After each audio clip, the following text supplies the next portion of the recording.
दिल्ली की सड़कों पर फर्राटा भरते हुए बेतहाशा गाड़ियां दौड़ रही थी। चौराहे पर 1 मिनट के लिए भी गाड़ियां रुक जाती तो जाम सा लग जाता और फिर सिग्नल मिलते ही वो एक दूसरे से आगे निकलने की होड़ में ऐसे दौड़ पड़ते जैसे रेस में एक दूसरे से आगे निकल जाने की तैयारी हो।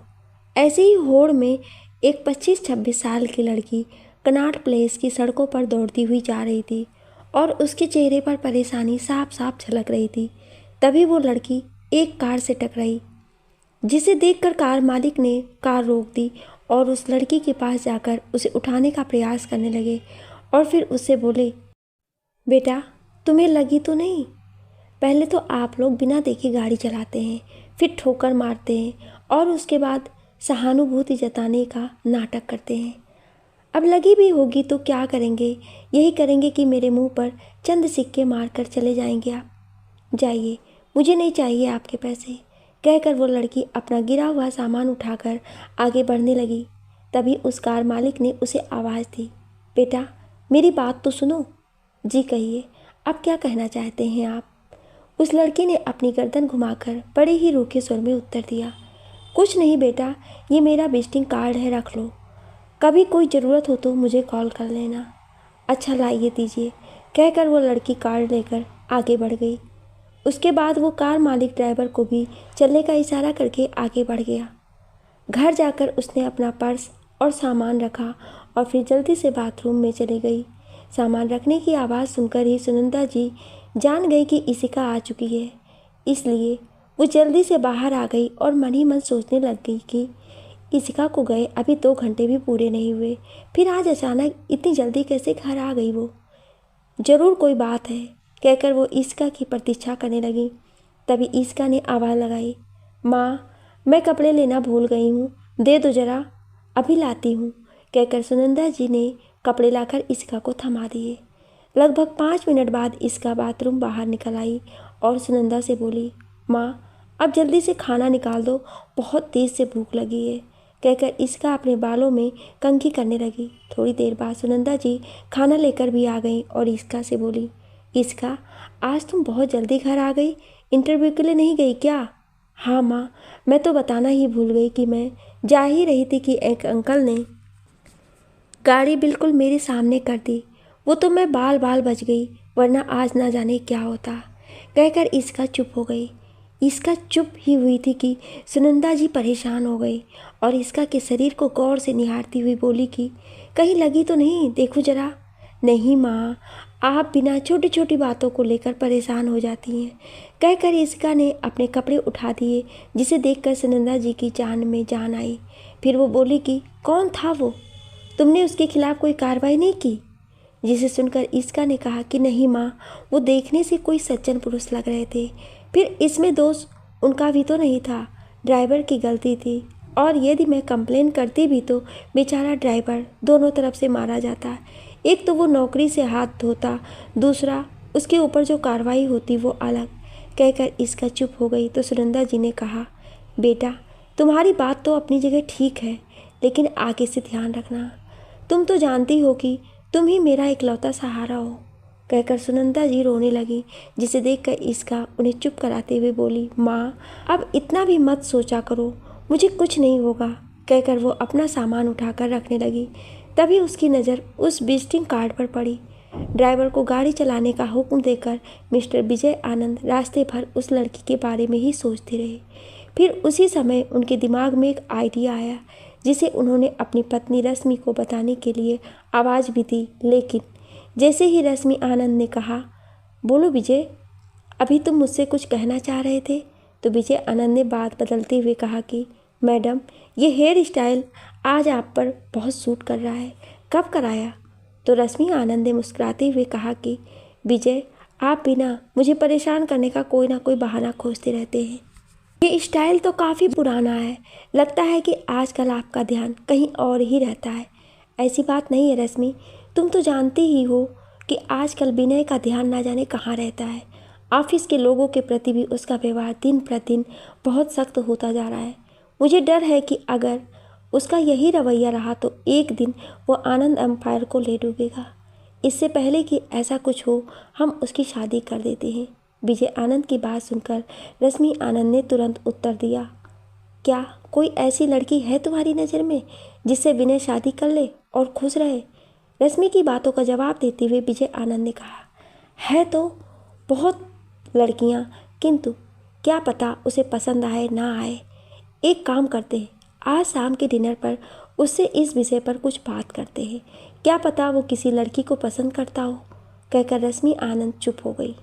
विजय आनंद ने भी हाँ में अपनी स्वीकृति दे दी और सीट थोड़ी पीछे करके सोने की मुद्रा में आ गए। थोड़ी देर में वो ऊँघने लगे।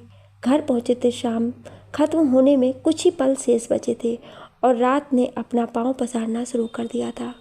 रश्मि आनंद ने आज सारा खाना विनय के पसंद का ही बनवाया था और कढ़ाई पनीर तो स्वयं उन्होंने अपने हाथों से ही बनाई थी और डाइनिंग टेबल पर बैठकर विनय का इंतजार कर रही थी।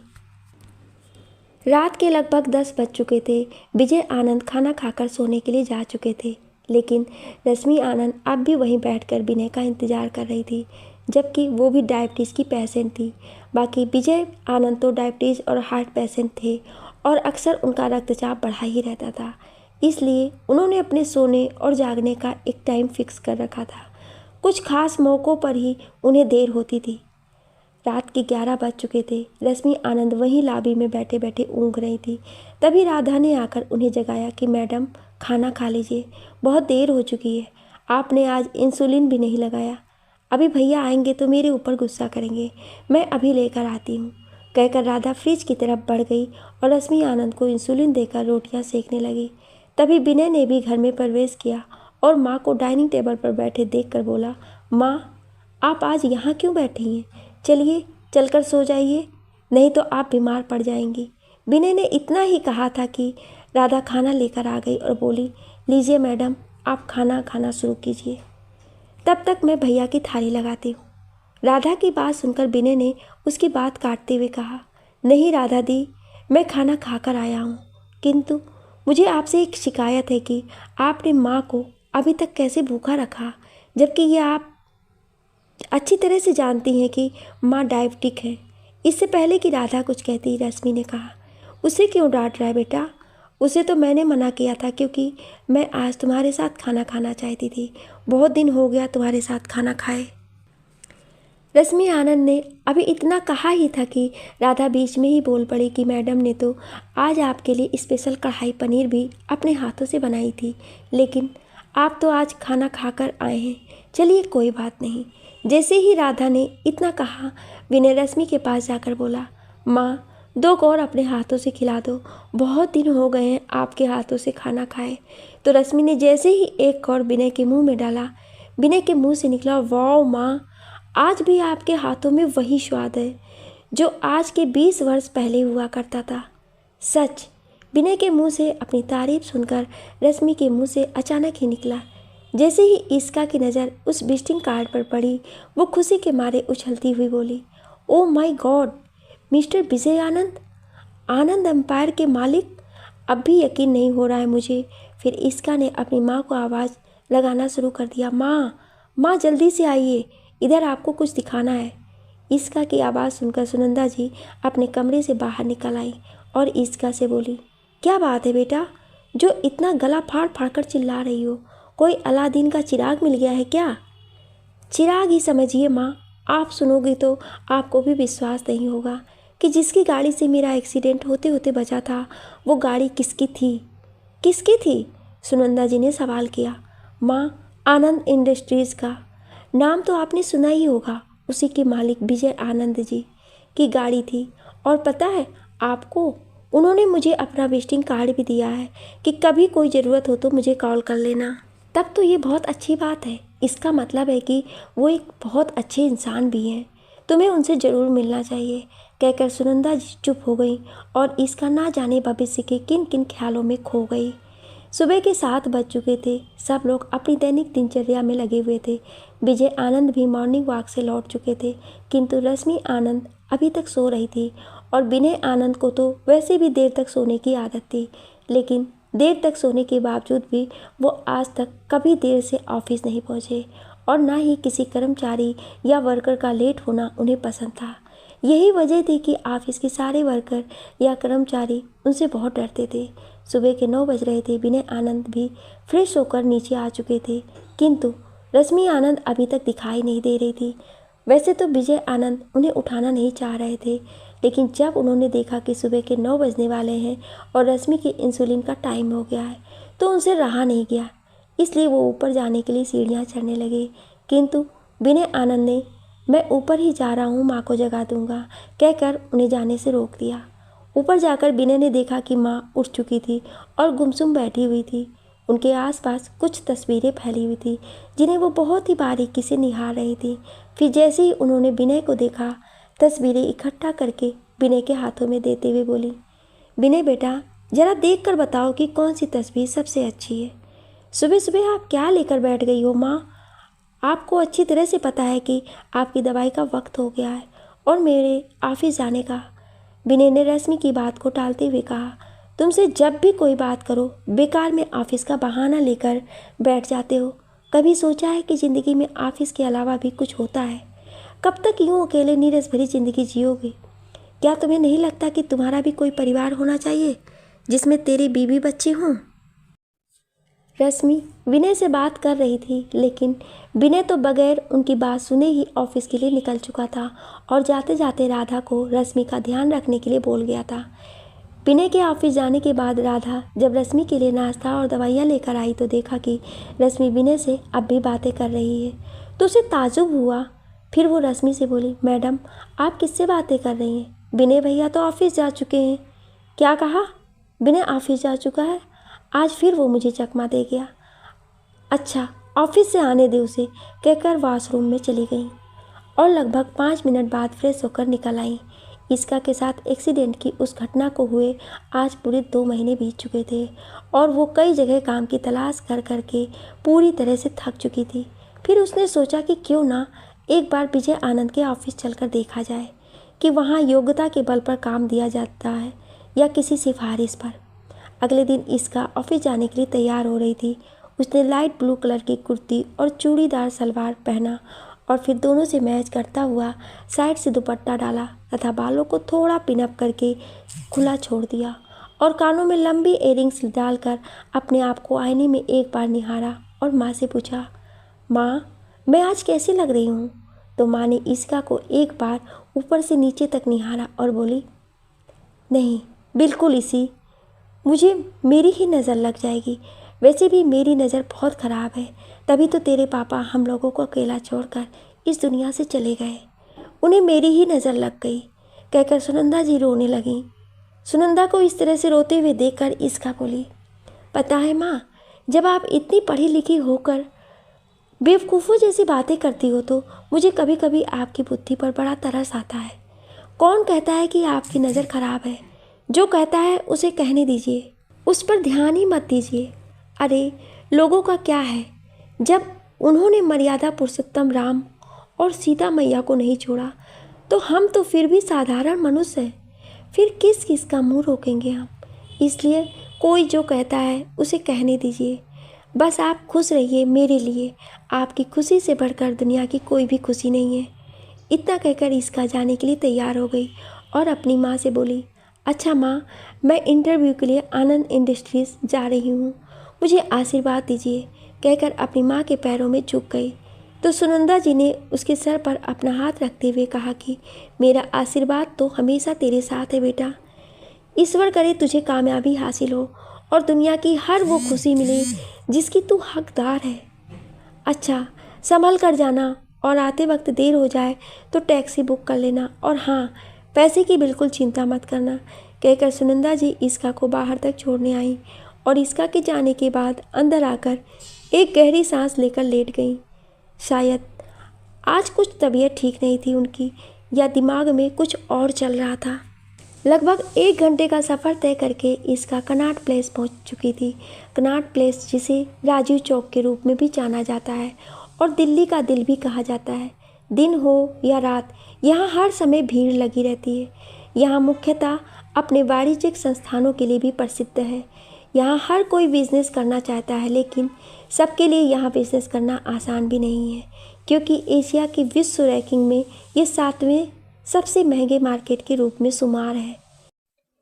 इसका को कनॉट प्लेस पहुंचने के बाद आनंद इंडस्ट्रीज़ को ढूंढने में ज़्यादा परेशानी नहीं हुई, लेकिन उसका ऑफिस देखकर वो ज़रूर एक पल के लिए हैरान हो गई कि पता नहीं इतनी बड़ी इंडस्ट्रीज़ में उसे जॉब मिलेगी या नहीं मिलेगी। परंतु उसने अपने मन को समझाया और अंदर जाने लगी।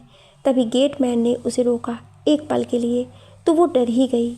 किंतु जब उसने कहा कि यहाँ अपना नाम, पता, किससे मिलना है और आने का रीज़न लिखिए और फिर अंदर जाइए, तो उसकी तो जैसे जान में जान आ गई।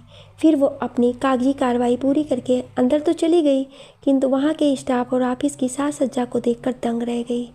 इसका जब आनंद इंडस्ट्रीज़ के ऑफिस के अंदर गई तो उसने देखा कि ऑफिस के सारे कर्मचारी पूरी तरह से पेंटेड थे।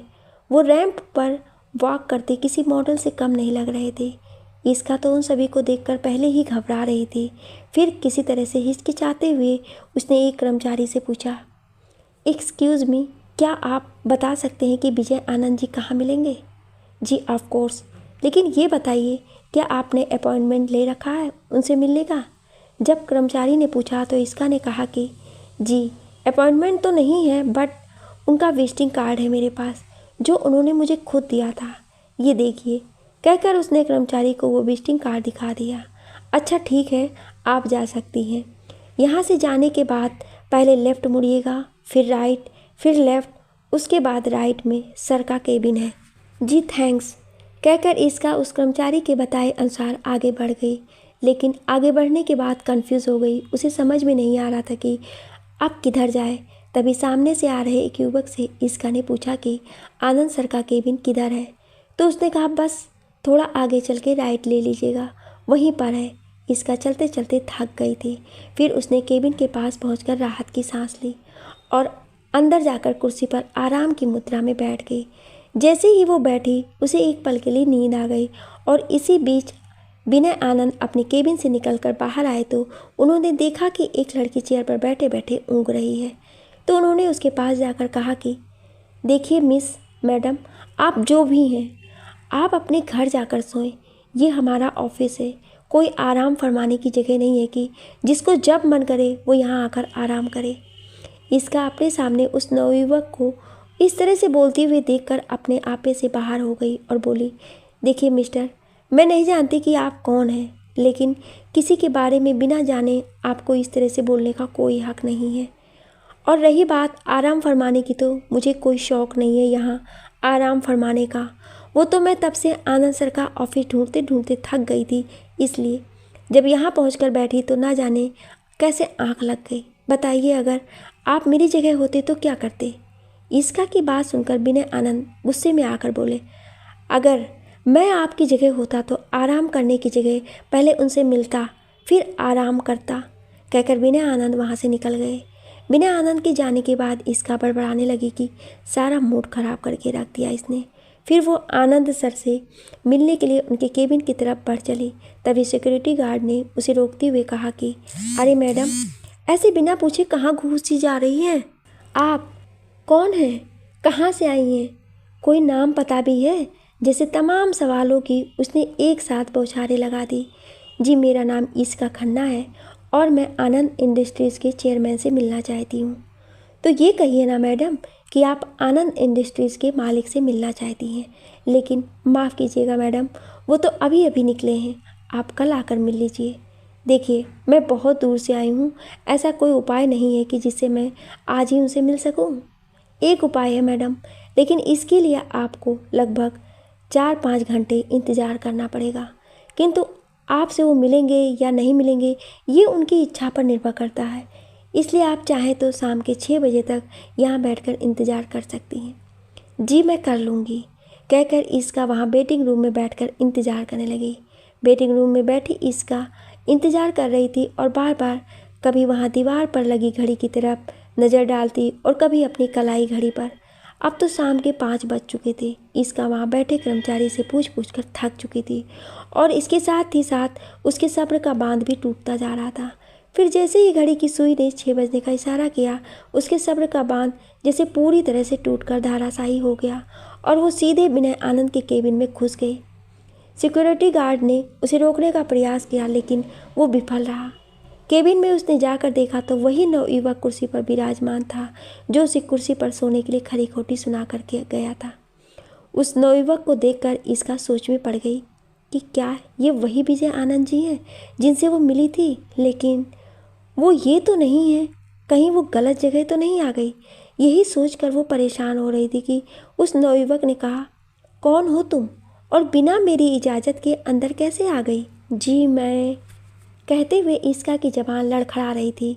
तो इस नवयुवक ने कहा, ये जी मैं क्या लगा रखा है, जो भी कहना है साफ साफ कहो। जब विनय आनंद ने इतना कहा तो इसका ने विजिटिंग कार्ड आगे बढ़ाते हुए कहा, सर ये कार्ड मुझे सर ने दिया था और फ़ोन करने के लिए कहा था, लेकिन मुझे नौकरी की तलाश थी तो मैंने सोचा कि क्यों ना उनसे ऑफिस चलकर ही मिल लूँ, शायद कोई काम मिल जाए। उस लड़की की बात सुनकर विनय आनंद जोर का ठहाका लगाकर हंसे और इसका से बोले, क्या क्वालिफिकेशन है आपकी? क्या आपको लगता है कि आनंद इंडस्ट्रीज़ ऐसे ही किसी को नौकरी दे देती है? तो ये आपकी बहुत बड़ी गलतफहमी है। एक काम कीजिए, अपना रिज्यूम सेंड कर दीजिए, जब ज़रूरत होगी तो आपको कॉल कर दिया जाएगा। जी ठीक है, कहकर इसका ने अपना रिज्यूम सेंड कर दिया और उठकर जाने के लिए तैयार हुई तो विनय आनंद ने कहा, रुकिए, रात बहुत हो गई है, मैं आपको मेट्रो स्टेशन तक छोड़ देता हूँ और वहाँ से आप कैब बुक कर लीजिएगा। इस समय शहर का माहौल थोड़ा ठीक नहीं चल रहा है, इसलिए मैं नहीं चाहता हूँ कि मेरी इंडस्ट्रीज़ का नाम खराब हो। जी, कहकर इसका थोड़ी देर तक वहीं खड़ी रही तो विनय आनंद ने उसे बैठने का इशारा किया, जिसके बाद वो डरते डरते बैठ गई। थोड़ी देर बाद विनय आनंद उठकर जाने लगा, लेकिन उसने इसका को चलने के लिए नहीं कहा। थोड़ी देर तक तो इसका ने इंतज़ार किया, लेकिन जब उसने देखा कि समय बहुत ज़्यादा हो गया है तो वो उठकर जाने लगी। तभी फ़ोन की घंटी बजी। कर्मचारी ने दौड़कर फ़ोन उठाया तो उधर से आवाज़ आई कि वो जो लड़की मेरे केबिन में बैठी है उससे बात कराइए। जी अभी कराता हूँ, कहकर कर्मचारी ने फ़ोन इसका को पकड़ा दिया तो उधर से आवाज़ आई, hello miss madam, I am very sorry कि मैं आपको बिना बताए छोड़कर चला आया। इसके लिए आप जो चाहें हमें सजा दे सकती हैं, लेकिन अब मैं इतनी दूर निकल आया हूँ कि वापस नहीं आ सकता, इसलिए अब आप एक काम कीजिए, वहाँ से अभी जल्दी निकलिए और घर जाइए। मैंने कैब बुक कर दी है। लेकिन सर मेरी बात तो सुनिए, मैं इतना पैसा इसका कह ही रही थी कि तब तक फ़ोन उधर से कट गया। थोड़ी देर में ही एक कर्मचारी ने आकर सूचना दी, मैम कैब आ गई है, चलिए। जी कहकर इसका कैब में तो बैठ गई, लेकिन रास्ते भर पैसे के बारे में ही सोचती रही।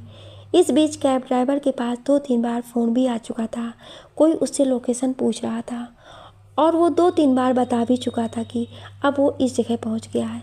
लगभग आधे घंटे बाद कैब इसका के घर पहुंच चुकी थी और वो ड्राइवर से 1-2 बार किराया भी पूछ चुकी थी, किंतु ड्राइवर ने जाने किससे फ़ोन पर बात कर रहा था, ये देखकर इसका को बहुत तेज़ गुस्सा आया। फिर वो ड्राइवर से बोली, भैया आप किराया बताएंगे या मैं घर जाऊं? इसका की बात को कैब ड्राइवर ने पहले तो सुना ही नहीं। फिर इसका ने जब गाड़ी के शीशे को थपथपाया तो उसने अपना मोबाइल फ़ोन अपने कानों से हटाते हुए पूछा, क्या है मैडम, अभी आप गई नहीं? मैं तब से पूछ रही हूँ कि आपके पैसे कितने हुए, तो आप बता ही नहीं रहे। अब बिना आपके पैसे दिए मैं कब से जा सकती हूँ भला? आप जाइए मैडम, पेमेंट हो गया है। सर ने आपको बताया नहीं? मुझे लगा आपको पता है। अच्छा भैया ठीक है, धन्यवाद, कहकर इसका चली गई। देखा तो माँ टकटकी लगाए बालकनी की तरफ ही देख रही थी और इसका को देखते ही जल्दी से गेट खोलने के लिए नीचे आ गई और जैसे ही गेट खोला इसका को ऊपर से नीचे तक ये कहते हुए निहारने लगी कि तुम ठीक तो हो बेटा? हाँ माँ, देखिए मैं बिल्कुल ठीक हूँ, पर आप इतनी क्यों डरी हुई है? कुछ नहीं बेटा, बस ऐसे ही तुझे गए बहुत देर हो गई थी, इसलिए मुझे बहुत चिंता हो रही थी। ऊपर से मिसेस खन्ना ने जब कई दुर्घटनाओं के बारे में गिना दिया तो मुझे तेरी बहुत चिंता होने लगी थी। फिर तू तो जानती है कि तेरे पापा के जाने के बाद, कहकर सुनंदा जी फिर से रोने लगी। माँ कितनी बार कहा है कि किसी की बातें मत सुना करो, बस अपने काम से काम रखा करो, लेकिन आप हैं कि सुनती कहाँ हैं मेरी। फिर मिसेस खन्ना को तो आदत है जले पर नमक छिड़कने की, सिर्फ दूसरे के घर में घुसी रहती हैं, कभी अपने घर और बच्चों को नहीं देखती कि वो क्या गुल खिला रहे हैं। और खन्ना अंकल तो इस उम्र में भी अपनी बेटी की उम्र की लड़कियों को घूरते रहते हैं, कहकर ईस्का चुप हो गई। खैर छोड़ो माँ, वो तो अब बदलने से रही, किंतु आप तो पढ़ी लिखी समझदार हो, मेरी प्रेरणा स्रोत हो, ऐसे लोगों की बातों में कैसे आ जाती हो। ईस्का की बात सुनकर सुनंदा जी बोली, अब मैं तुझे कैसे समझाऊं बेटा कि भावनाओं पर किसी का कोई बस नहीं चलता। यहाँ सारी पढ़ाई लिखाई धरी की धरी रह जाती है जब दिल में जज्बात और भावनाएं हावी हो जाती हैं। किंतु अभी तो इन भावनाओं को समझने के लिए बहुत छोटी है। फिर ईश्वर ना करे कि ज़िंदगी में कभी तुझे ऐसे हालात का सामना करना पड़े। मैं अब छोटी नहीं हूँ माँ, मैं बड़ी हो गई हूँ, कहकर ईस्का सुनंदा जी के गले से लग गई। सुनंदा जी ने भी अपनी लाडो रानी को ढेर सारा प्यार किया और फिर बोली, जा जल्दी से हाथ मुँह धोकर आ जा, तब तक मैं तेरे लिए खाना लगाती हूँ, कहकर रसोई की तरफ चली गई और ईस्का बाथरूम में। थोड़ी ही देर में सुनंदा जी 2 प्लेट में खाना लेकर आ गई और ईस्का से बोली, अब जल्दी से आ जा इसी बेटा, नहीं तो खाना ठंडा हो जाएगा। जी माँ अभी आई, कहकर ईस्का टॉवल से अपने गीले बालों को पोंछती हुई बाहर निकल आई और आकर खाने की टेबल पर बैठ गई। खाते खाते सुनंदा जी ने आखिरकार पूछ ही लिया, क्यों बेटा, कैसा गुजरा आज का दिन। जी माँ बहुत अच्छा। इससे पहले कि सुनंदा जी कोई और सवाल पूछती, ईस्का धीरे से उठी और बोली, अच्छा माँ गुड नाइट। गुड नाइट बेटा। माँ मुझे बहुत तेज़ नींद आ रही है, मैं सोने जा रही हूँ, कल सुबह जल्दी उठा देना, कहकर ईस्का कमरे में चली गई।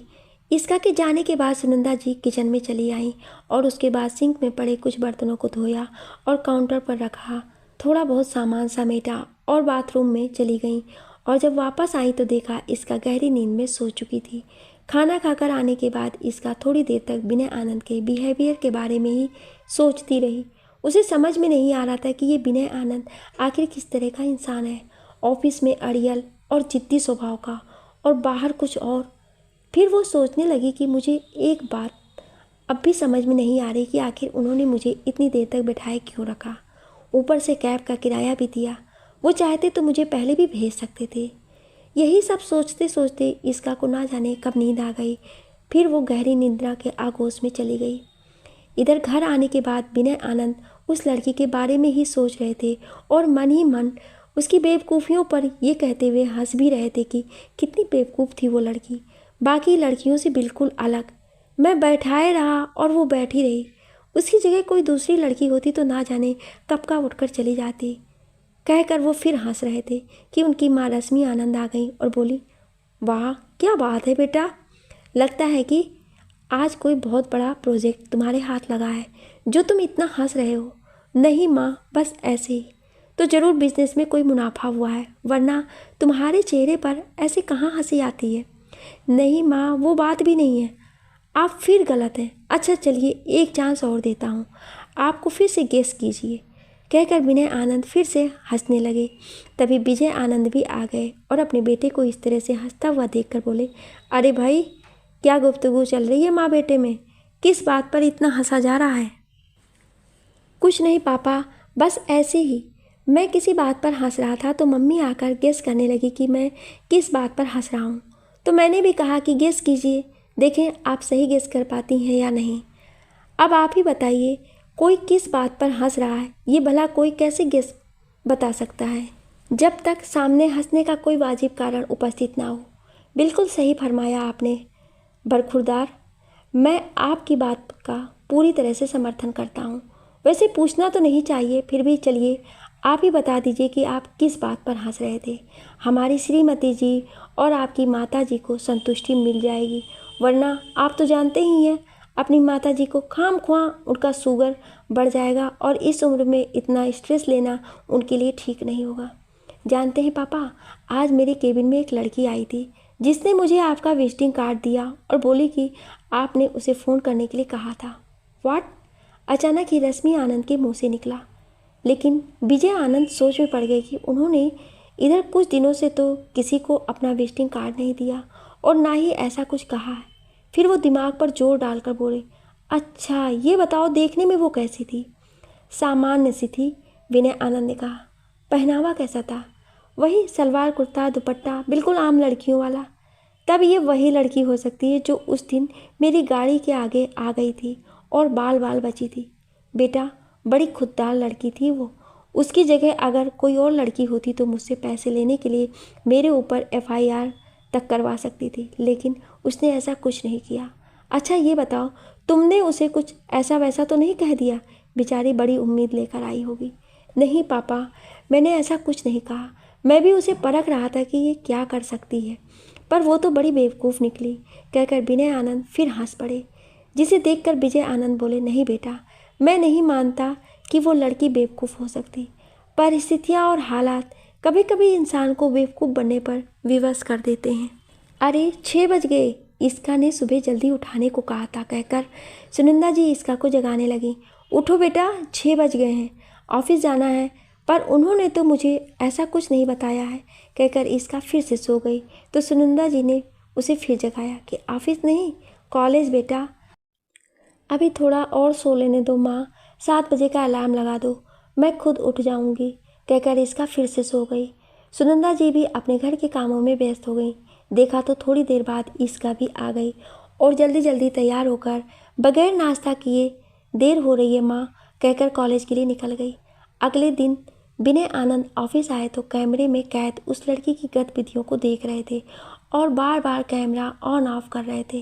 कल तो उन्होंने शायद उसे ठीक से देखा भी नहीं था, किंतु आज जब उन्होंने स्क्रीन पर उसे कई बार देखा तो उनके मुंह से यही निकला कि सूरत तो अच्छी है, बस इसका थोड़ा सा मेकओवर करने की ज़रूरत है। फिर उनके दिमाग में बार बार अपने पापा द्वारा कहे गए शब्द भी गूंज रहे थे कि परिस्थितियाँ और हालात इंसान को कभी कभी बेवकूफ़ बनने के लिए भी मजबूर करते हैं। तो हो सकता है कि कल को ये लड़की भी परिस्थितियाँ अच्छी होने से कुछ अच्छा कर जाए। अब इसकी परिस्थिति में मैं बदलूंगा, कहकर विनय आनंद ने उसका रिज्यूम निकलवाया और अपने सेक्रेटरी को उसके दिए गए नंबर पर कॉल करके अगले दिन मिलने के लिए कहा। सेक्रेटरी ने जब फ़ोन किया तो सुनंदा जी ने फ़ोन रिसीव किया तो उधर से आवाज़ आई कि हेलो, क्या मैं इसका जी से बात कर सकता हूँ? जी, आप कौन बोल रहे हैं? सुनंदा जी ने पूछा। जी, मैं आनंद इंडस्ट्रीज से विनय आनंद जी का पर्सनल सेक्रेटरी बोल रहा हूँ। देखिए, अभी वो घर पर नहीं है, कॉलेज गई हुई है। आप जो भी बताना है मुझे बता सकते हैं, मैं उसकी माँ बोल रही हूँ। जब सुनंदा जी ने कहा तब सेक्रेटरी ने कहा कि उनको बता दीजिएगा कि कल ऑफिस आना है इंटरव्यू के लिए, विनय सर ने बुलाया। ठीक है, कहकर सुनंदा जी ने फ़ोन रख दिया और अपने काम में लग गई। थोड़ी देर बाद जब ईस्का आई तो वो बोली, आज तुम्हारे लिए 2 खुशखबरी है, सुनोगी तो खुशी से पागल हो जाओगी। एक तो तुम्हारी फेवरेट डिश है और दूसरी तुम खुद गेस करो, कहकर सुनंदा जी ने गेंद ईस्का की तरफ उछाल दी। घर में जो खुशबू फैली है वो बता रही है कि आज मेरे फेवरेट छोले भटूरे बने हैं, और दूसरी का मुझे कुछ पता नहीं, आप खुद ही बता दो ना माँ, कहकर ईस्का एक प्लेट में छोले भटूरे लेकर खाती हुई बोली। अच्छा, तो आज छोले भटूरे देखकर बिल्कुल भी सब्र नहीं हुआ कि चलो माँ को भी पूछ लिया जाए। जब सुनंदा जी ने कहा तो ईस्का ने कहा कि वो तो आप जानती ही हैं माँ कि मैं इसे किसी से शेयर नहीं कर सकती। अच्छा, चलो अब दूसरी खुशखबरी बताओ क्या है? जब सुनंदा जी ने फिर कहा तो ईस्का बोली, अब पहेलियाँ मत बुझाओ माँ, बता भी दो। ठीक है, बताती हूँ, पहले अपनी आंखें तो बंद कर। अच्छा ठीक है माँ, कहकर ईस्का ने अपनी आंखें बंद कर ली तो सुनंदा जी ने कहा कि दूसरी खुशखबरी ये है कि कल तुझे आनंद इंडस्ट्रीज़ बुलाया गया है इंटरव्यू के लिए। सच माँ, कहकर ईस्का अपनी माँ के गले लग गई। अच्छा, अब बस भी कर, जा थोड़ी देर आराम कर ले, फिर कल के लिए तैयारी कर लेना। ठीक है माँ, कहकर ईस्का कमरे में चली गई, लेकिन उसे अभी विश्वास नहीं हो रहा था कि उसे इंटरव्यू के लिए बुलाया गया है। ईस्का आज रोज़ की अपेक्षा जल्दी उठ गई थी मेट्रो जो पकड़नी थी उसे, परंतु उसे समझ में नहीं आ रहा था कि वो क्या पहने। तभी उसे याद आया कि पिछले साल होली पर उसके मामा ने जो ड्रेस दिलवाई थी वो भी तो पहन सकती है वो, फिर क्यों ना पहने, उसको तो अभी एक बार भी नहीं पहना है। फिर वहाँ तो सभी लड़कियों ने उसी टाइप की ड्रेस पहन रखी थी। यही सोचकर ईस्का ने वो ड्रेस निकाली और अपने ऊपर लगाकर अपने आप को जब आईने में निहारा तो आईने ने जैसे उससे कहा कि सोचती क्या है, पहन ले। तो ईस्का ने अब दोबारा नहीं सोचा और ड्रेस पहनकर तैयार हो गई। तैयार होकर जब उसने अपने आप को आईने में देखा तो ड्रेस उस पर काफ़ी फब रही थी। ब्लैक डेनिम पैंट और लाइट ब्लू टॉप में वो काफ़ी खूबसूरत लग रही थी। तभी सुनंदा जी भी आ गई उसके लिए नाश्ता लेकर और ईस्का को देखकर बोली, तुम इस ड्रेस में आज बहुत प्यारी लग रही हो, बिल्कुल ऑफिस गर्ल। पता है तुम्हारे पापा कहा करते थे कि एक दिन हमारी बिटिया ऑफिस जाएगी बिल्कुल मेम साहब बन के, देख लेना सुनंदा। फिर वो बोली, अच्छा लो गुड़ और दही खा लो, सब कुछ अच्छा होगा। और हाँ, अब जल्दी से निकल जाओ। जी माँ कहकर इसका अपने घर से बाहर निकल गई। सुनंदा जी उसे तब तक निहारती रही जब तक वो उनकी आंखों से ओझल नहीं हो गई। ठीक 10 बजे इसका आनंद इंडस्ट्रीज पहुंच गई थी। उस दिन की अपेक्षा आज ऑफिस में काफ़ी गहमा गहमी थी। कुछ लोग इधर उधर चहलकदमी करते हुए भी दिखाई दे रहे थे। इसका को आज कुछ पूछना नहीं पड़ा, वो सीधे आज आनंद के केबिन के सामने वेटिंग रूम में बैठी हुई थी। थोड़ी देर बाद एक कर्मचारी आया और इसका से बोला, मैम सर ने आपको अंदर बुलाया है। जी ठीक है कहकर इसका विनय आनंद के केबिन के पास पहुंचकर दरवाज़ा नॉक करके बोली, मैं आई कम इन सर, प्लीज़ कम इन। जैसे ही विनय आनंद ने कहा, इसका अंदर चली गई और जाकर खड़ी हो गई। तो विनय आनंद ने कहा, please seat. Thank you sir कहकर इसका सबका अभिवादन करके बैठ गई। उस समय वहाँ पर कई लोग उपस्थित थे, जिनमें विजय आनंद भी थे, जिन्हें देखकर इसका पैर छूने के लिए आगे बढ़ी, लेकिन उन्होंने उसे बैठने का इशारा किया तो इसका बैठ गई और अपने अंदर के भय को दूर करने का प्रयास करने लगी। फिर जैसे ही विनय आनंद ने कहा कि मिस इसका, क्या आप तैयार हैं हमारे सवालों का जवाब देने के लिए, तो इसका ने कहा, यस सर। उसके बाद सभी ने बारी बारी से उससे कई सवाल पूछे, जिनमें कुछ सवालों को छोड़कर इसका ने सभी के सधे हुए और संतुलित उत्तर दिए, जिससे सभी लोग संतुष्ट नजर आए। उसके बाद विजय आनंद ने इसका से कहा कि अब तुम घर जा सकती हो। तो इसका सभी का धन्यवाद करते हुए बाहर निकल आई और बाहर आकर उसने सबसे पहले पानी पिया। देखते ही देखते इसका पूरा एक बोतल पानी पी गई और फिर वहीं बैठ गई। तभी एक कर्मचारी आकर बोला, मैम चलिए आपको स्टेशन तक छोड़ दूँ। नहीं, मैं खुद चली जाऊंगी कहकर इसका अपना बैग उठाकर जाने के लिए तैयार हो गई। तभी विजय आनंद भी बाहर आए और बोले, जाओ बेटा, हम लोग कोई एहसान नहीं कर रहे हैं। हम सब जानते हैं कि तुम एक बहुत खुददार लड़की हो, परंतु हमारी इंडस्ट्री सभी लड़कियों को ये सुविधा मुहैया कराती है। ठीक है सर, आप कह रहे हैं तो आपकी बात नहीं टालूंगी मैं कहकर इसका ने विजय आनंद का चरण स्पर्श किया। तो विजय आनंद ने कहा, खुश रहो। फिर वो बोले कि मुझे विश्वास है कि बहुत ही जल्द तुम मेरी इंडस्ट्रीज ज्वाइन करोगी और इसे एक दिन बहुत ऊंचाई तक ले जाओगी। थैंक यू सर कहकर इसका कैब में आकर बैठ गई। देखा तो वही कैब ड्राइवर था जो उसे परसों रात में छोड़ने आया था। तो इसका ने उससे लगे हाथ पूछ ही लिया कि भैया आप ही ने तो मुझे परसों छोड़ा था। तो कैब ड्राइवर ने कहा कि याद नहीं है मैडम, दिन रात इतने लोगों को छोड़ता हूँ, अब किस किस का चेहरा याद रखूँ। ओके बाबा, आइंदा नहीं पूछूंगी, गलती हो गई जो पूछ लिया कहती हुई इसका अंदर चली गई। विनय आनंद घर आने के बाद इसका के बारे में ही सोच रहे थे। आखिर ना चाहने के बावजूद भी मैं इसका के लिए इतना क्यों फिक्रमंद रहने लगा हूँ। क्या इसका मुझे अच्छी लगने लगी है? यदि हाँ, तो मैं इस बात को एक्सेप्ट क्यों नहीं कर पा रहा हूँ कि कोई लड़की फिर से मेरी ज़िंदगी में आ सकती है जो पूरी तरह से मेरी ज़िंदगी बदल कर रख देगी। लेकिन अगले ही पल वो चीखने लगे कि नहीं, कोई लड़की फिर से मेरी ज़िंदगी में नहीं आ सकती, मुझे इश्क नहीं हो सकता, मैं इस भयानक बीमारी को फिर से अपने गले से नहीं लगा सकता, चाहे जो भी हो जाए। फिर उनकी आंखों के सामने अपनी माँ का चेहरा आ गया, जो ना जाने कब से अपनी बहू के आने का सपना सजोए बैठी हुई थी। हालांकि उनके पिताजी कुछ नहीं कहते थे, लेकिन जब वह अपने पड़ोसियों को अपने नाती पोतों के साथ बैठकर खेलते हुए देखते थे तो देखकर उनकी भी इच्छा बलवती हो उठती थी। किंतु विनय आनंद की जिद के आगे विजय आनंद और रश्मि आनंद ने हार मान ली थी, क्योंकि विनय आनंद ने जिंदगी में कभी भी शादी ना करने की कसम खा रखी थी। किंतु विनय आनंद आज सोचने पर मजबूर थे कि अगर उन्हें एक लड़की ने धोखा दे दिया तो ज़रूरी तो नहीं कि संसार की हर एक लड़की वैसी ही हो।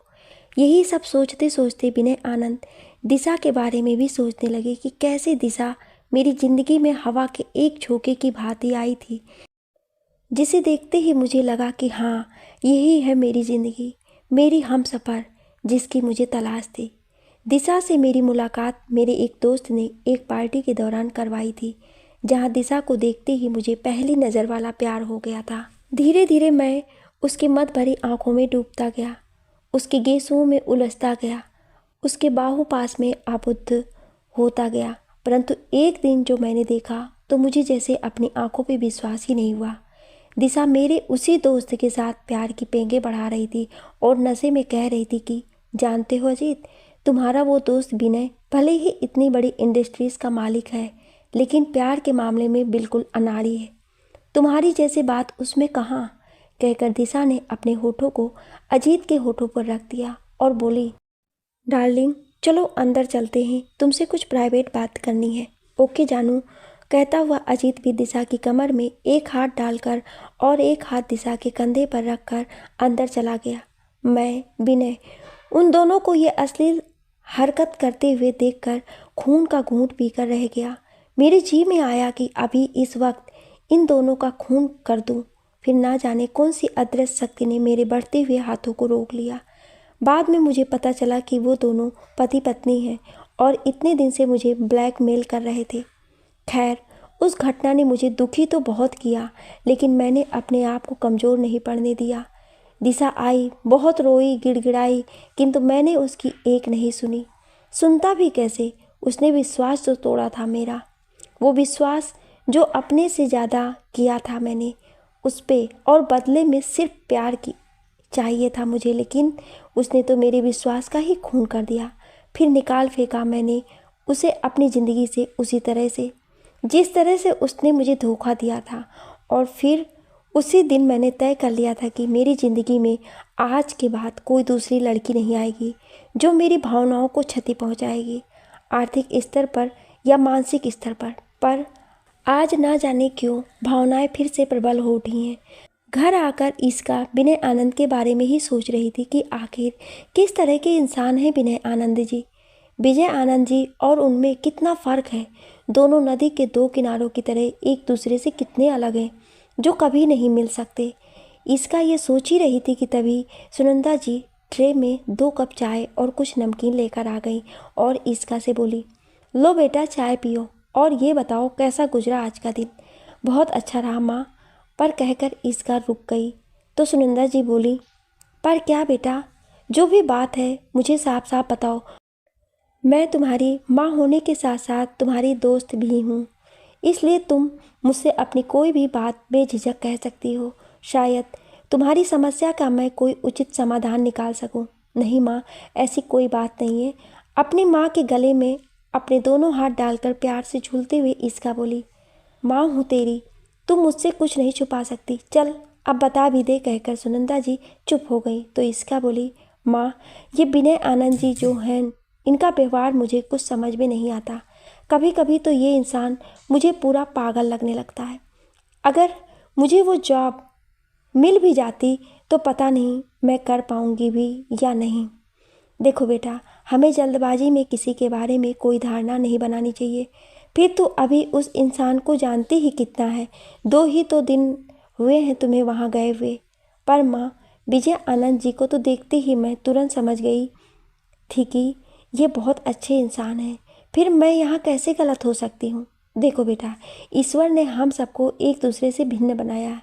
यहाँ तक कि एक माँ की 2 संतानें भी एक दूसरे से भिन्न होती हैं, और फिर ये तो 2 माँओं की संतानें हैं जिनके पालन पोषण का ढंग अलग अलग रहा होगा। फिर इनमें भला समानता कैसे हो सकती है। हाँ, कुछ आदतें या गुण जरूर मिल सकते हैं। कहकर सुनंदा जी चुप हो गई तो इसका बोली, सच माँ, आप तो बहुत अच्छी फिलासफर हो, कहाँ से सीखा इतना सब कुछ। हर बात को आप इतने अच्छे से समझाती हैं कि ना समझने की तो कतई गुंजाइश ही नहीं होती। इसका की बात सुनकर सुनंदा जी थोड़ी देर के लिए अपने अतीत की सुनहरी यादों में खो गई, जब वो कॉलेज के प्रांगण में विजय की बाहों में बाहें डालकर अपने सुनहरे भविष्य के सपने संजो रही थी। विजय एक मध्यम वर्गीय परिवार का बहुत ही साधारण युवक था, जो पढ़ाई में होशियार होने के साथ ही साथ बहुत ही शांत और मृदुल प्रकृति का था।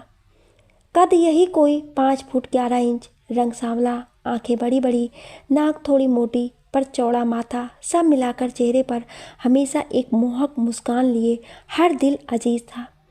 कॉलेज में किसी से उसका कभी कोई विवाद नहीं होता था। यही वजह थी कि सुनंदा विजय की तरफ आकर्षित हो गई थी और विजय भी तो सुनंदा के साधारण नए नक्श पर मर मिटा था और दोनों एक दूसरे के साथ जीने मरने की कस्में भी खा चुके थे।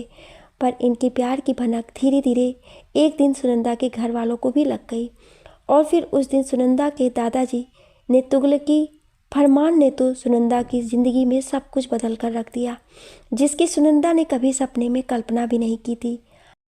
ठीक 4 दिन बाद सुनंदा की शेखर के साथ शादी हो गई और बुझे मन से सुनंदा शेखर की दुल्हन बन शेखर के घर चली आई। खाते पीते घर का लड़का था शेखर। ऐसे तो कोई ऐब नहीं था उसमें, पर एक ऐब था, दोस्तों के बहकावे में आकर कभी कभी ड्रिंक कर लेता था। इसलिए शेखर के माता पिता ने उसे दिल्ली भेज दिया, जिससे उसका ये ऐब छुपा रहे, वरना उसकी शादी में मुश्किल हो सकती थी। लेकिन कहा जाता है कि शराब की लत ऐसी होती है कि जो इतनी आसानी से नहीं छूटती, कभी कभी तो ये जान लेकर ही छोड़ती है। शेखर के साथ भी ऐसा ही हुआ। जब उसके खर्चे कम पड़ने लगे तो उसने एक प्राइवेट कंपनी में नौकरी कर ली। अब तो सुनंदा भी आ चुकी थी उसकी ज़िंदगी में, जिससे कुछ दिन तो उसकी ये लत छुपी रही, किंतु धीरे धीरे सुनंदा को भी शेखर की इस आदत के बारे में पता चल चुका था। परंतु वो भी क्या करती, इस बीच वो एक बच्ची की माँ बन चुकी थी, शेखर को छोड़कर जा भी नहीं सकती थी। ऊपर से उसके साथ परिस्थितियाँ भी कुछ और थीं। और फिर एक दिन अचानक शराब पीकर गाड़ी चलाने की वजह से सड़क हादसे में हुई शेखर की मृत्यु ने तो जैसे उसे पूरी तरह से तोड़ कर रख दिया था। परंतु किसी तरह से संभाला उसने अपने आप को, अपनी बेटी ईस्का के लिए, और आज भी उसी के लिए जी रही थी। वैसे जान भी तो इतनी आसानी से नहीं निकलती किसी के जाने के बाद, चाहे कोई कितना भी प्रिय क्यों ना हो। कोई ना कोई बंधन हमें बांधे रहता है इस संसार में जीने के लिए। सुबह के 7 बज रहे थे। इसका नींद में ही अपने आने वाले भविष्य के सपने सजो रही थी। तभी उसे लगा कि मोबाइल फ़ोन की घंटी बज रही है, लेकिन आलसवश उसने देखकर अपनी आंखें फिर से बंद कर ली। तभी सुनंदा जी स्नान पूजा आदि से निवृत्त होकर बाहर आई। इसका को जगाते हुए बोली, बेटा कब से तेरा मोबाइल फ़ोन बज रहा है और तू है कि घोड़े बेच कर सो रही है। ला ये फ़ोन मुझे दे दे, मैं इसे अपने पास रखूँगी। कम से कम कोई ज़रूरी कॉल होगा तो उठा लूँगी। पता है मैंने तुझे ये फ़ोन अपने कान की बालियाँ और अपना मोबाइल बेचकर इसलिए नहीं ख़रीदा था कि तू कोई ज़रूरी कॉल देखकर अनसुना कर दे। वो तो मैंने इसलिए ख़रीदा था कि जब तू घर से बाहर जाती थी तो मुझे बहुत टेंशन होती थी, वरना तू तो जानती है कि ये घर कितनी मुश्किल से चलता है। सुनंदा जी बोले जा रही थी, लेकिन इसका तो गहरी नींद में सो रही थी। उसके ऊपर सुनंदा जी की बातों का कोई असर नहीं हो रहा था। तभी ठंडे पानी की कुछ बूंदें ने उसे नींद में जगा दिया और फिर वो अपने गालों को छूती हुई बोली, लगता है फिर बारिश शुरू हो गई है। जॉब लगते ही सबसे पहले मैं ये छत सही करवाऊंगी। इसका के इतना कहते ही सुनंदा जी बोली, छत तो तब सही करवाएगी जब तुझे जॉब मिलेगी। पता है उसके लिए सुबह उठना पड़ता है, बहुत मेहनत करनी पड़ती है, और वो तू तो करने से रही। पता है तेरा अलार्म कब से बज रहा है, मोबाइल पर फ़ोन आ रहा है, लेकिन तू है कि उठने का नाम ही नहीं ले रही है। सुनंदा जी की बात सुनकर इसका बोली, तो उठा देती माँ। तुझे क्या लगता है कि मैंने तुझे उठाया नहीं? कब से उठा रही हूँ तुझे, लेकिन तू उठे तब ना। और हाँ, कोई बारिश नहीं हो रही है, वो तो मैंने परेशान होकर तेरे ऊपर पानी के छींटे मारे थे। अच्छा, तो ये आपकी शरारत थी। मैं भी कहूँ कि इस मौसम में बारिश। अच्छा मोबाइल फ़ोन दीजिए, देखो तो सही कि किसका कॉल था। ये लो, सुनंदा जी ने इसका को मोबाइल देते हुए कहा। इसका ने मोबाइल फ़ोन खोल कर देखा तो विजय आनंद की मिस्ड कॉल पड़ी हुई थी। सर का इस वक्त फ़ोन ज़रूर कुछ बताने के लिए किया होगा। हे भगवान, सर ना जाने क्या सोचते होंगे मेरे बारे में, कहकर इसका परेशान हो रही थी। तो सुनंदा जी ने कहा कि एक बार तुम ही कॉल करके देख लो, क्या पता कोई ज़रूरी काम हो। मुझे बहुत डर लग रहा है माँ, एक काम कीजिए, आप ही फ़ोन करके कुछ बता दीजिए। जब इसका ने कहा तो सुनंदा जी ने कहा कि मैं भला क्या बताऊंगी, कुछ भी बता दीजिए माँ, लेकिन मैं अभी बात नहीं करूँगी, कहकर इसका ने मोबाइल फ़ोन अपनी माँ की तरफ बढ़ा दिया। सुनंदा जी ने तो फ़ोन ले लिया, किंतु आज कई सालों बाद किसी अजनबी से बात करने में उन्हें भी थोड़ी हिचकिचाहट हो रही थी। लेकिन अपनी हिचकिचाहट को छुपाते हुए उन्होंने कॉल किया तो उधर से आवाज़ आई, हेलो। जी बताइए। नमस्ते सर, मैं इसका की माँ बोल रही हूँ। आपने अभी थोड़ी देर पहले कॉल किया था। नमस्ते। अरे हाँ, याद आया, मैंने ही फ़ोन किया था, पर किस लिए किया था याद नहीं है। लेकिन इसका कहाँ है, उससे बात कराइए मेरी। सर, इसका अभी नहा रही है। मुझे लगा कि कोई ज़रूरी कॉल है, इसलिए मैंने मिलाया। हाँ ज़रूरी तो है, पर मैं इसका को ही बताना चाहता हूँ। वो निकल आए तो बोल दीजिए मुझे कॉल करे, कहकर विजय आनंद फ़ोन रखने ही वाले थे कि तब तक इसका आ गई और उसने अपनी माँ के हाथ से फ़ोन लेते हुए कहा, हेलो, गुड मॉर्निंग सर, मैं इसका बोल रही हूँ। गुड मॉर्निंग बेटा, कैसी हो? मैं ठीक हूँ sir. I am very very sorry कि मैं आपका कॉल रिसीव नहीं कर पाई। आप बताइए आप कैसे हैं? सॉरी की कोई ज़रूरत नहीं बेटा, हो जाता है कभी कभी। और हाँ, मैं बिल्कुल ठीक हूँ। थोड़ी देर बाद रुककर उन्होंने फिर कहा कि अच्छा ये बताओ, कब से हमारी कंपनी ज्वाइन कर रही हो तुम? कौन सी कंपनी सर? विजय आनंद की बात सुनकर इसका ने पूछा। तो क्या विनय ने तुम्हें कुछ नहीं बताया? नहीं सर। ठीक है, मैं अभी बात करके देखता हूँ, कहकर विजय आनंद ने फ़ोन रख दिया। विजय आनंद जी से बात करने के बाद सुनंदा जी कुछ परेशान लग रही थी। उन्हें विजय आनंद जी की आवाज़ कुछ जानी पहचानी लग रही थी। ऊपर से नाम भी तो वही था, पर नाम के आगे आनंद नहीं जुड़ा हुआ था। नहीं, वो विजय नहीं हो सकता। कहाँ एक साधारण फैमिली से ताल्लुक़ रखने वाला विजय और कहाँ आनंद इंडस्ट्रीज़ के मालिक विजय आनंद जी, बिल्कुल भी नहीं हो सकता। सुनंदा, क्या नहीं हो सकता माँ? सुनंदा जी को इस तरह से अपने आप से बोलते हुए देखकर इसका ने कहा, कुछ नहीं बेटा, बस ऐसे ही कुछ याद आ गया था। अच्छा तू बता, आनंद इंडस्ट्रीज़ से फिर से कोई कॉल आया कि नहीं? अभी तो नहीं आया माँ, 1-2 दिन और वेट कर लेती हूँ, उसके बाद कहीं और ट्राई करती हूँ। हाँ बेटा, वैसे 1-2 दिन वेट करने में कोई बुराई नहीं है। अच्छा तो एक काम करना, मैंने नाश्ता बनाकर रख दिया है, कर लेना। तब तक मैं थोड़ी देर आराम कर लेती हूँ। पता नहीं क्यों सिर में बहुत तेज़ दर्द हो रहा है, शायद थोड़ी देर आराम कर लेने से ठीक हो जाएगा। उठिए माँ, आप आराम से लेटिए, मैं आपके सिर में तेल लगा देती हूँ, आराम मिल जाएगा।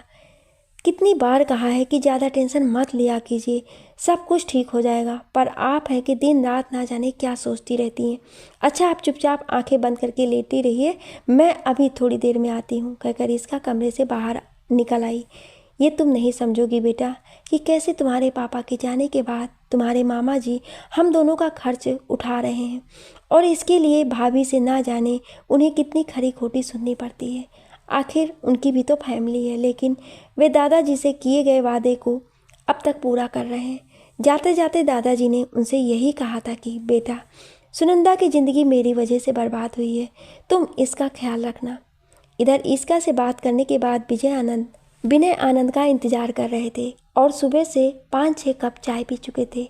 ठीक 9 बजे विनय आनंद तैयार होकर नीचे आकर अखबार पढ़ते हुए नाश्ता कर रहे थे। तभी विजय आनंद ने कहा, बेटा तो तुमने क्या सोचा उस लड़की के बारे में?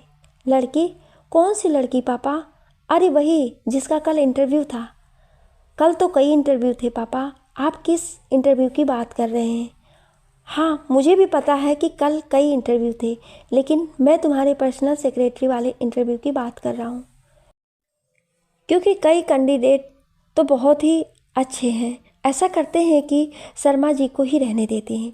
आखिर इतने सालों से वो काम जो कर रहे हैं हमारे यहाँ। हाँ तो हम शर्मा जी को कहाँ निकाल रहे हैं, उन्हें हम प्रमोशन देकर कहीं और शिफ्ट देंगे, लेकिन हमें एक सेक्रेटरी की नियुक्ति तो करनी ही करनी है, कहकर विनय आनंद के जवाब की प्रतीक्षा करने लगे। अच्छा पापा चलता हूँ, बाकी मेंबर से बात करके आपको बताता हूँ। वैसे आपकी क्या राय है?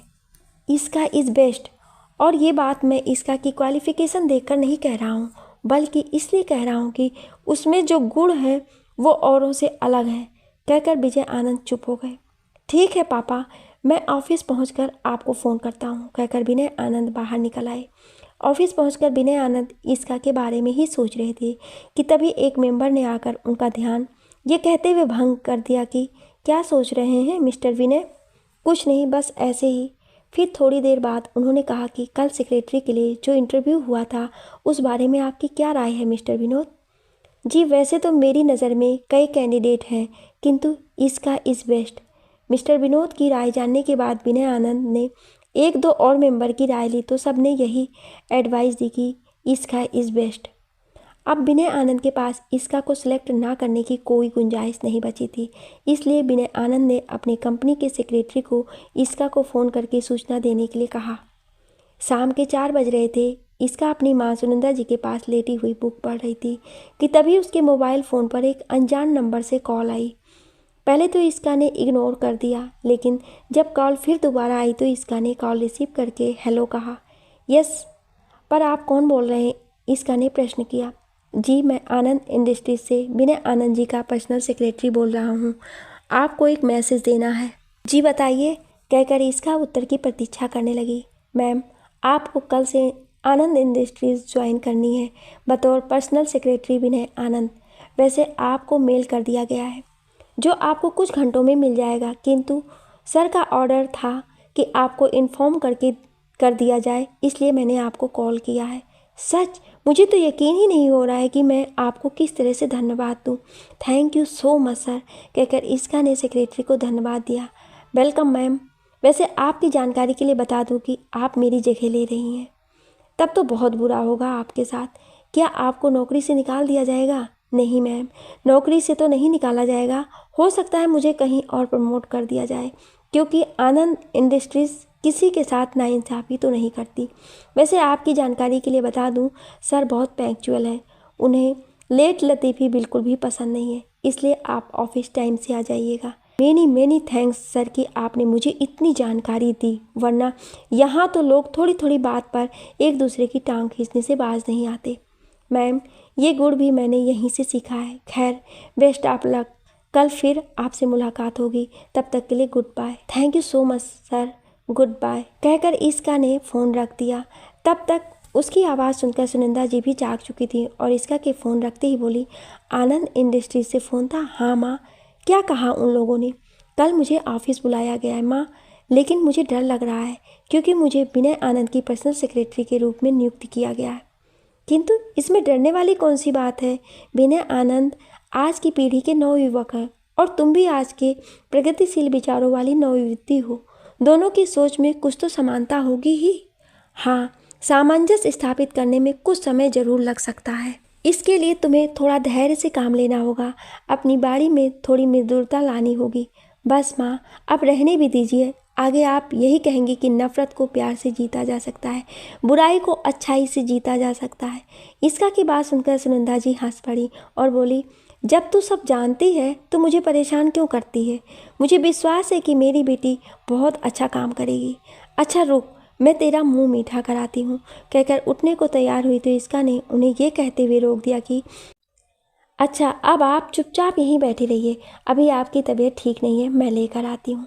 इसका की बात आज सुनंदा जी टाल ना सकी और चुपचाप आंखें बंद करके लेटी रहीं। थोड़ी देर बाद इसका एक ट्रे में 2 गिलास पानी और 2 कटोरियों में कुछ लेकर आई और सुनंदा जी से बोली, देखिए माँ, मैंने आज आपके लिए क्या बनाया है।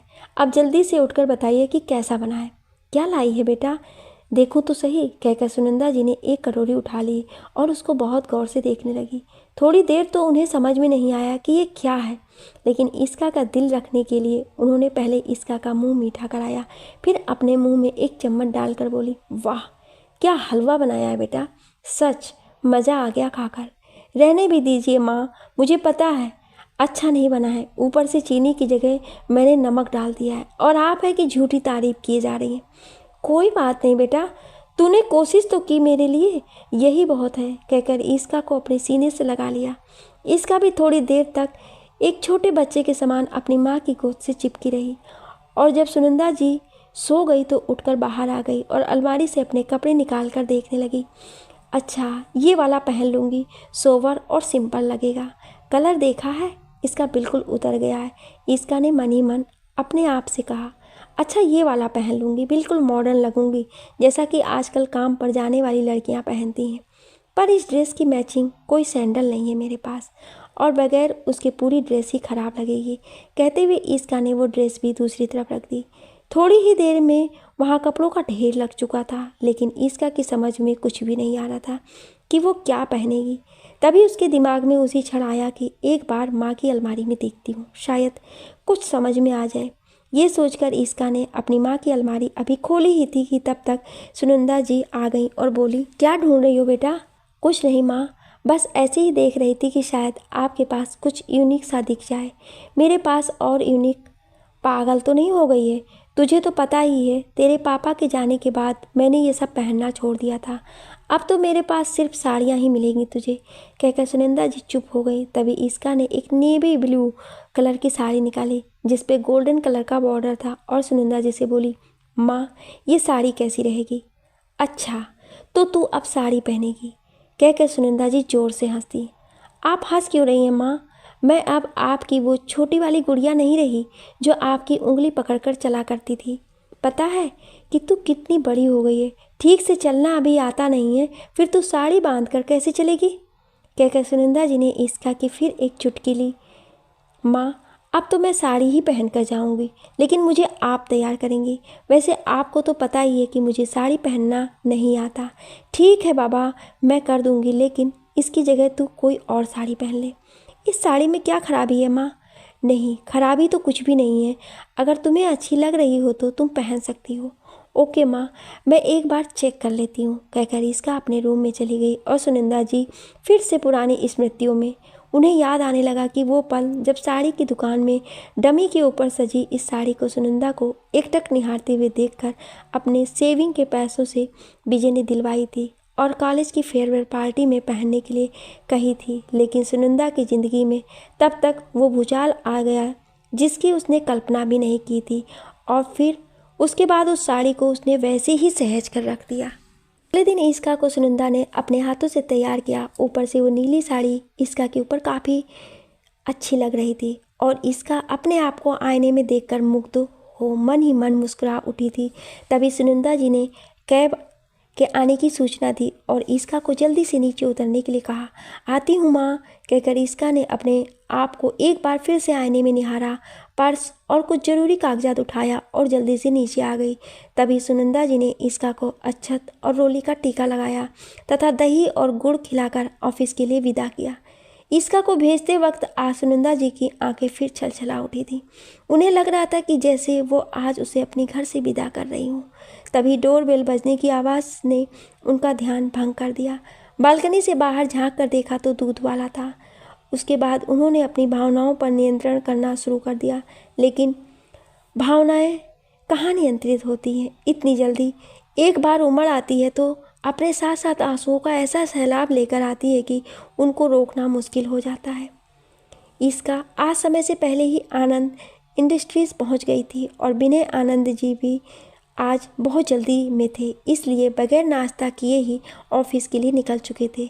ठीक 10 बजे वो अपने केबिन में थे और आते ही उन्होंने सबसे पहले अपनी नई सेक्रेटरी के बारे में पूछा। तभी एक कर्मचारी ने आकर सूचना दी कि सर, इसका मैडम लगभग आधा घंटे से आपका वेट कर रही हैं, उन्हें अंदर भेज दूँ? हाँ भेज दो, कहकर विनय आनंद कुछ फाइलें देखने लगे। तभी थोड़ी देर में दरवाजे पर दस्तक हुई और एक मधुर आवाज़ ने कहा, मे आई कम इन सर? यस कम इन, विनय आनंद ने जैसे ही कहा इसका अंदर चली गई और थोड़ी देर तक खड़ी रही। विनय आनंद ने उसे बैठने के लिए नहीं कहा क्योंकि उनका ध्यान कहीं और था। वो इसका को देखते ही रह गए। वैसे ही इसका आज बड़ी प्यारी लग रही थी। एक तो उसने साड़ी पहनी थी, फिर उसके ऊपर थोड़े से मेकअप से उसका रूप और खिल गया था जिसे देखकर कोई भी मुग्ध हो सकता था। फिर विनय आनंद भी तो एक आम इंसान ही थे जो उसके रूप लावण्य को देखकर मुग्ध हुए बिना ही नहीं रह सकते। तभी उनके पुराने सेक्रेटरी ने आकर दरवाज़ा नॉक करते हुए कहा, मे आई कम इन सर? यस कमिंग, विनय आनंद ने कहा। तभी उनकी नज़र इसका पर पड़ी जो अभी तक खड़ी थी, जिसे देखते ही विनय आनंद ने कहा, इसका जी आप अभी तक खड़ी हैं, प्लीज़ बैठिए। थैंक यू सर, कहकर इसका बैठ गई तो विनय आनंद ने अपने पुराने सेक्रेटरी से कहा कि मिस्टर रोहित, आप इसका मैम को काम समझा दीजिए। जी सर, कहकर रोहित इसका को काम समझाने लगा। थोड़ी ही देर में इसका ने अपने काम को बखूबी समझ लिया तो रोहित ने विनय आनंद से कहा कि मैंने इसका जी को सारा काम समझा दिया है, उम्मीद है कि यह आपके साथ बहुत बेहतर काम करेंगी। अच्छा अब मैं चलता हूँ, best of luck. Mister Rohit, कहाँ जा रहे हैं आप? आपको पता है कि हमारी इंडस्ट्रीज़ को आप जैसे मेहनती और ईमानदार लोगों की ज़रूरत है, इसलिए आज से आप इस इंडस्ट्रीज़ के सलाहकार नियुक्त किए जाते हैं। मैं? सर? हाँ मिस्टर रोहित, मैं आपके बारे में ही बात कर रहा हूँ। आज से आप इस इंडस्ट्रीज़ के चेयरमैन के साथ काम करेंगे। पर सर, मुझे इस बारे में कोई आइडिया नहीं है। धीरे धीरे सब हो जाएगा मिस्टर रोहित, अब आप जा सकते हैं। जी सर, कहकर मिस्टर रोहित बाहर निकल गए तो विनय आनंद ईस्का से मुखातिब होते हुए बोले, मिस ईस्का, आज आपका पहला दिन है, इसलिए काम को अच्छी तरह से समझकर कीजिएगा। ओके सर, कहकर ईस्का अपने काम में मशगूल हो गई। थोड़ी देर बाद विनय आनंद ने देखा तो ईस्का अपने काम में इतनी मशगूल हो गई थी कि उसकी 2 कप चाय रखे रखे ठंडी हो गई थी, लेकिन ईस्का ने उसे पिया नहीं था। तब मिस्टर विनय आनंद ने 2 कप कॉफ़ी मंगवाई। लगभग थोड़ी देर में एक चपरासी 2 कप कॉफ़ी लाकर दे गया तो 1 कप कॉफ़ी विनय आनंद ने ईस्का की टेबल पर रखने के लिए कहा। चपरासी इस बार भी कॉफ़ी ईस्का की टेबल पर रखकर चला गया, किंतु इस बार भी जब ईस्का ने कोई प्रतिक्रिया नहीं की तो विनय आनंद ने कहा, ईस्का मैडम, पहले कॉफ़ी पी लीजिए फिर काम कीजिएगा। तो ईस्का ने कहा कि जी सर।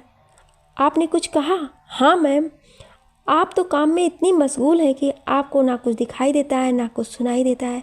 आपकी 2 चाय ठंडी हो गई है, अब कॉफ़ी भी ठंडी हो रही है, तो मैंने कहा कि कॉफ़ी पी लीजिए।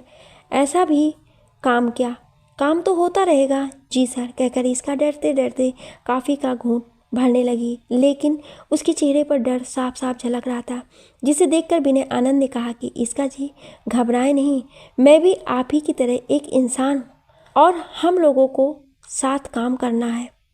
जी सर, कहकर इसका फिर अपना काम करने लगी। तभी विजय आनंद जी भी आ गए और विनय आनंद से बोले कि बेटा, कैसी लगी आपको हमारी नई सेक्रेटरी?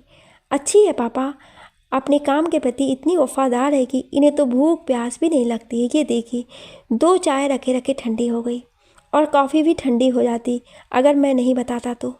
हो जाता है बेटा कभी कभी ऐसा। फिर आज तो इनका पहला दिन था, जो डर और घबराहट भी रही होगी। फिर वो ईस्का से बोले, वैसे बेटा, तुम्हें मेरे यहाँ रहते किसी से डरने की कोई ज़रूरत नहीं है, चाहे वो मेरा बेटा ही क्यों ना हो। जी सर, कहकर ईस्का फिर अपना काम करने लगी। इस समय उसके चेहरे पर एक हल्की मुस्कुराहट थी और विनय आनंद के चेहरे पर भी संतोष साफ साफ झलक रहा था, जिसे विजय आनंद ने पढ़ लिया था और पढ़कर मन ही मन खुश हो रहे थे। रात के करीब 11 बज चुके थे। इसका आज काफ़ी प्रसन्न लग रही थी। तभी सुनंदा जी भी आ गई और बोली, बेटा, कैसा रहा आज का दिन? बहुत अच्छा माँ, और पता है आपको कि विनय आनंद जी भी बहुत अच्छे हैं। मैं तो फिजूल में ही परेशान हो रही थी। आपने ठीक ही कहा था कि किसी को जाने बगैर हमें उसके बारे में कोई धारणा नहीं बनानी चाहिए। चलो अच्छा है, मैं तो नाहा कि तुझे लेकर बहुत डर रही थी कि पता नहीं कैसा गुजरा होगा तेरा दिन। अच्छा चल, अब जल्दी से सो जा, कल फिर ऑफिस जाना है, कहकर सुनंदा जी ने लाइट बंद कर दी।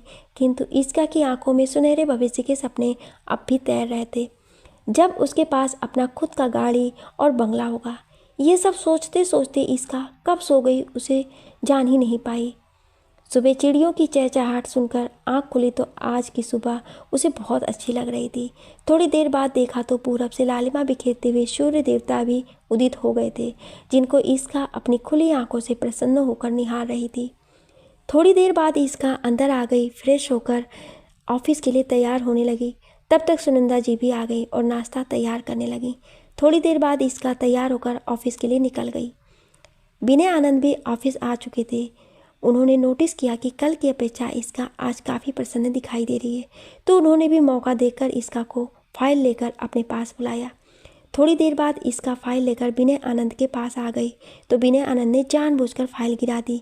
इसका उठाने के लिए नीचे झुकी ही थी कि विनय आनंद खुद झुककर उठाने लगी, जिसे देखकर इसका पीछे हट गई। इसका को पीछे हटते देखकर विनय आनंद समझ चुके थे कि इसका बाकी लड़कियों से अलग है। फिर धीरे धीरे इसका के प्रति वो आकर्षित होते चले गए। फिर एक दिन उन्होंने अपने दिल की बात इसका से कह दी कि इसका जी, मैं आपसे शादी करना चाहता हूँ। शादी की बात सुनकर इसका सहम गई। वो उस समय विनय आनंद की बातों का कोई जवाब नहीं दे पाई और उठकर वहाँ से चली गई। इसका के जाने के बाद विनय आनंद सोच में पड़ गए कि कहीं मैंने कुछ गलत तो नहीं कह दिया। ना जाने इसका जी क्या सोच रही होंगी मेरे बारे में।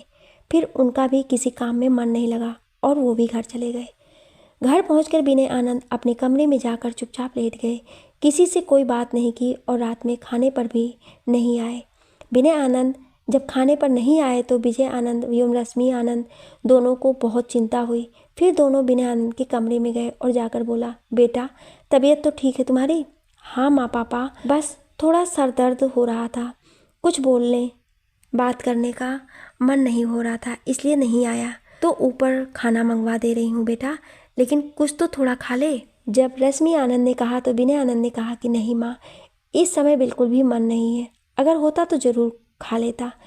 अच्छा ठीक है, आराम कर।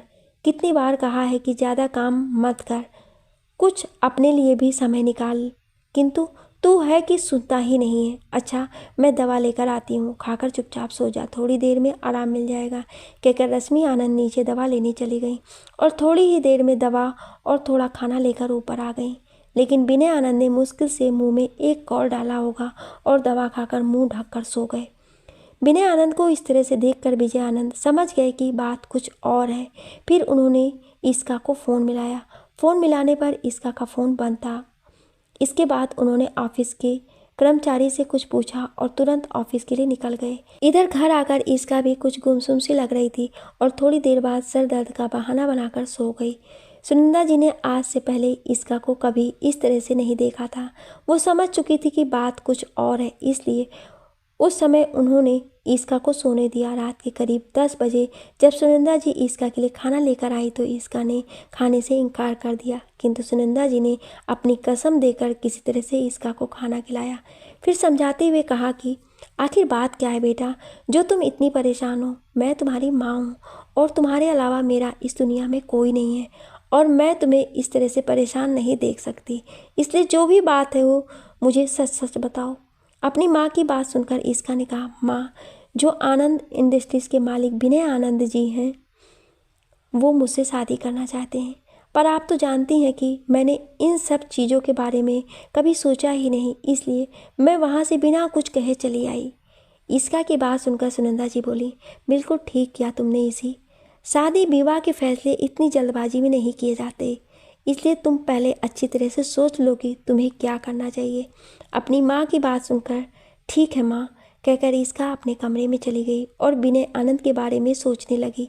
फिर वो मन ही मन कहने लगी कि आखिर क्या बुराई है विनय आनंद में, बस उम्र का थोड़ा सा फासला है, बाकी तो कोई बुराई नहीं नज़र आती है, दुनिया चाहे जो कहे। फिर वो सोचने लगी कि विनय आनंद इतने बड़े इंडस्ट्रीज़ के मालिक हैं तो उन्हें तो बहुत अच्छी अच्छी लड़कियां मिल सकती थी, लेकिन उन्होंने मुझे ही क्यों चुना, जबकि मैं तो एक बहुत ही साधारण फैमिली से हूँ। ज़रूर वो मुझे सच्चे दिल से चाहते हैं, इसलिए मुझे भी उनका भरोसा नहीं तोड़ना चाहिए, किंतु उससे पहले मुझे माँ से बात करना चाहिए। यही सोचकर ईस्का अपने माँ से बोली, माँ, विनय आनंद जी मुझसे उम्र में थोड़े बड़े ज़रूर हैं, लेकिन वो इंसान बहुत अच्छे हैं और मुझे दिल से चाहते हैं, इसलिए मैं भी उन्हें अपनी प्रीति की डोर से बांधना चाहती हूँ। ईस्का की बात सुनकर सुनंदा जी बोली, ठीक है बेटा, तू एक बार फिर से अच्छी तरह सोच ले, उसके बाद कोई फैसला करना, तब तक मैं तेरे मामा जी से बात करती हूँ। ठीक है माँ कहकर ईस्का वहाँ से बालकनी की तरफ चली गई और विनय आनंद का नंबर मिलाकर उधर से जवाब की प्रतीक्षा करने लगी। विनय आनंद सो चुके थे, इसलिए विजय आनंद ने फ़ोन रिसीव कर लिया और उत्तर की प्रतीक्षा करने लगे। ईस्का ने 2-3 बार hello sir, I love you too कहा, लेकिन उधर से कोई उत्तर ना पाकर फ़ोन रख दिया।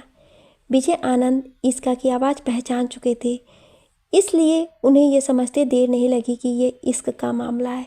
फिर उन्होंने उसी क्षण ईस्का को अपने फ़ोन से फ़ोन मिलाया और बोले, ईस्का, मैं तुम्हारे पेरेंट्स से मिलना चाहता हूँ। Parents sir? बस मेरी माँ है, मैं उनसे बात करके आपको बताती हूँ कहकर ईस्का ने फ़ोन रख दिया और फिर अपनी माँ से बोली, माँ, विजय आनंद जी आपसे मिलना चाहते हैं। विजय आनंद जी, देखो बेटा, वे इतने बड़े आदमी हैं और हमारा घर जो तुम जानती ही हो कहकर सुनंदा जी रुक गई तो ईस्का ने कहा, नहीं माँ, उन्हें आने दीजिए, अगर उन लोगों को मुझसे रिश्ता जोड़ना है तो उन्हें मुझे इसी रूप में अपनाना होगा।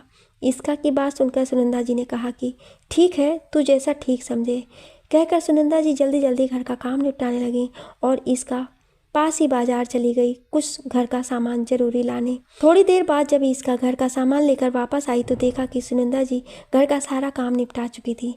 तभी डोरबेल बजी तो ईस्का ने उठकर दरवाज़ा खोला, देखा तो सामने विजय आनंद जी खड़े थे। ईस्का ने झुककर उनके पैर छू लिए। विजय आनंद जी ने भी ईस्का को खुश रहो का आशीर्वाद दिया। उसके बाद ईस्का उन्हें अपनी माँ से मिलवाते हुए बोली, सर, ये है मेरी माँ, बस यही मेरी दुनिया है, अच्छा, आप लोग बातें कीजिए, तब तक मैं चाय बनाती हूँ, कहकर किचन में चली गई। इसका के जाने के बाद जब विजय आनंद जी का सुनंदा से आज इस तरह से सामना हुआ तो उनकी आंखें फटी की फटी रह गईं। उन्हें समझ में नहीं आ रहा था कि क्या बात करें। आंखों के आगे आज फिर एक बार वही दृश्य घूम रहे थे जब सुनंदा जी के दादाजी ने कहा था कि नहीं, ये नहीं हो सकता, जमीन की धूल को मैं अपनी बेटी के माथे पर नहीं सजा सकता। विजय आनंद जी को इस तरह से चुपचाप बैठे हुए देखकर सुनंदा जी ने ही चुप्पी तोड़ते हुए कहा, क्या सोच रहे हैं विजय जी? सुनंदा जी, यही कि अब मेरे बेटे की ज़िंदगी आपके हाथों में है। मैं नहीं चाहता कि एक बार फिर से वही कहानी दोहराई जाए। विजय आनंद जी की बात सुनकर सुनंदा जी ने कहा कि जी विजय जी, मेरी भी बेटी की ज़िंदगी का सवाल है। इससे पहले कि मेरे घर वाले कुछ करें, मैं चाहती हूँ कि दोनों को प्रीति के मजबूत बंधन में बांध दिया जाए। आप जल्दी से जल्दी शादी की कोई डेट निकलवाइए। मैं भी अपनी जिम्मेदारी जल्द से जल्द पूरे कर लेना चाहती हूँ। सुनंदा ये कह ही रही थी कि इतनी देर में इसका चाय नाश्ता लेकर आ गई तो विजय आनंद जी ने कहा, आज मैं बहुत खुश हूँ, इस खुशी में मुंह मीठा हो जाए। फिर एक मिठाई उठाकर उन्होंने इसका को खिला दी और बोले, अब जल्दी से तुम मेरे घर आ जाओ, फिर हम बाप बेटी मिलकर खूब बिजनेस मीटिंग करेंगे। विजय आनंद की बात सुनकर इसका शर्माकर अंदर चली गई। उसके बाद विजय आनंद जी भी उठकर जाने के लिए तैयार हो गए और सुनंदा जी से बोले, अच्छा अब मैं भी चलता हूँ और जल्दी से शादी की कोई डेट निकलवाता हूँ। अगले दिन विजय आनंद जी ने सुनंदा जी को फ़ोन करके बता दिया कि आज से 2 दिन बाद शादी है। शादी मंदिर में कर देंगे और फिर धूमधाम से रिसेप्शन करेंगे। विजय आनंद जी की बात सुनकर सुनंदा जी भावुक हो गई और बोली कि आपने तो मेरी सब मुश्किल ही हल कर दी विजय जी। नहीं तो मैं ये सोचकर डर गई थी कि इतनी जल्दी मैं शादी की तैयारी कैसे कर पाऊँगी। मैंने कुछ नहीं किया सुनंदा जी, सब ऊपर वाले की मर्जी है। अच्छा चलिए अब ये सब छोड़िए और बेटी की शादी की तैयारी कीजिए। जी विजय जी, और आप भी, कहकर सुनंदा जी ने फ़ोन रख दिया। आज सुनंदा जी के लिए एक एक पल बहुत भारी हो रहा था। वो इसका से नज़रें नहीं मिला पा रही थी। एक वही तो थी उनका संबल जिसके कंधे पर सर रखकर वो रो सकती थी, लेकिन साथ ही साथ उन्हें इस बात की भी खुशी थी कि इसका अच्छे घर में जा रही है जहाँ उसे किसी चीज़ का अभाव नहीं होगा। सुनंदा जी यही सब सोच रही थी कि तब तक शादी संपन्न हो गई। आशीर्वाद के लिए जब इसका उनके पैरों में झुकी तो उन्होंने उसे उठाकर गले से लगा लिया तो इसका सिसकते हुए बोली, अपना ख्याल रखना माँ। हाँ बेटा, तुम भी अपना और अपने परिवार का ख्याल रखना, कहकर सुनंदा जी ने इसका को नम आंखों से विदा किया। इसका की शादी अच्छे से संपन्न हो जाने के बाद सुनंदा जी ने अपने सभी घर वालों और रिश्तेदारों को ये सूचना दे दी थी कि 2 दिन बाद इसका की शादी की रिसेप्शन पार्टी है। जल्दबाजी में शादी हो गई थी। रिसेप्शन पार्टी में सुनंदा जी ने यही महसूस किया कि तब से लेकर आज के समय में कितना फ़र्क आ गया है। लोगों के विचारों में या पैसे का असर है जो कि लोग आज से 25 साल पहले उसकी शादी के घोर विरोधी थे, आज इसका के भाग और ससुराल की प्रशंसा करते हुए नहीं थक रहे थे। आप सभी लोगों का इस कहानी को इतना प्यार देने के लिए बहुत बहुत धन्यवाद। लिखने और बोलने में कोई त्रुटि हुई हो उसके लिए क्षमा प्रार्थी हूँ। आपको ये कहानी कैसी लगी हमें कमेंट करके ज़रूर बताएं और ऐसी इंटरेस्टिंग कहानियाँ सुनने के लिए हमारे चैनल को सब्सक्राइब जरूर करें। Thank you.